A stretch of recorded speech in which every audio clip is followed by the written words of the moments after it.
Let's look at the back of the microstation first, and in the process we'll plug it in and get it up and running.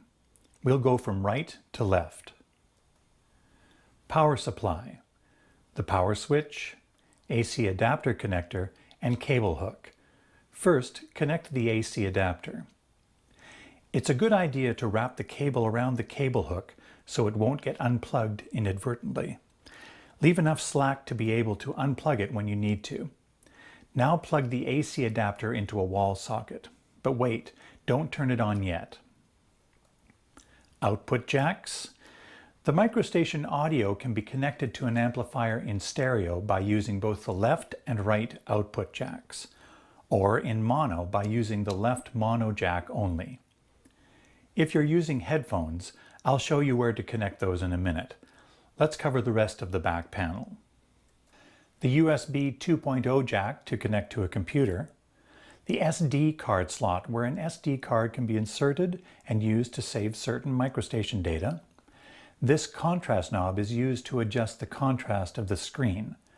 The MIDI in and out connectors are used to connect to a computer or other external MIDI devices. It isn't necessary to plug anything into USB, SD, or MIDI right now.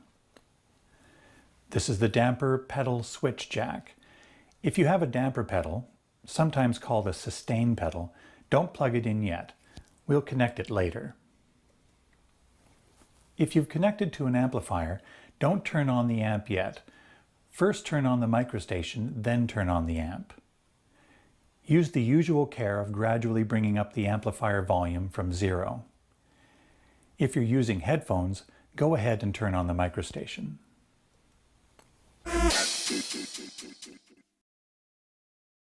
Okay, let's look at the microstation front panel from left to right. But before we do, as promised, here is the headphone jack. Go ahead and plug in your headphones if you need to. The plug needs to be an 1/8 inch jack like this. We'll look at each of these switches, knobs, etc. in detail later. For now, let's just get used to where everything is. This is the joystick, the volume knob, the real-time controls, and arpeggiator section. These 4 buttons access the modes where literally everything is done on the microstation: combination, program, sequencer, and global media modes. You can see the names are abbreviated to fit in the space available. The category selection buttons and LED indicators, and the sequencer transport controls, the write and compare buttons. These buttons are used to navigate around the screen in 4 directions and to change values up and down. We'll always refer to these as the up, down, left, and right buttons. This may seem confusing because there is also a right button, but we won't actually use that button in this video. So when I talk about the right button, I am always referring to the right navigation button. This is, of course, the screen. Reach around to the back panel and use the contrast knob to adjust the screen for best viewing. On the right side, there is an innovative interface using 16 function buttons.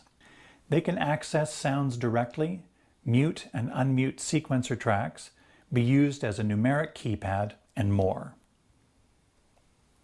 All right, let's start making music.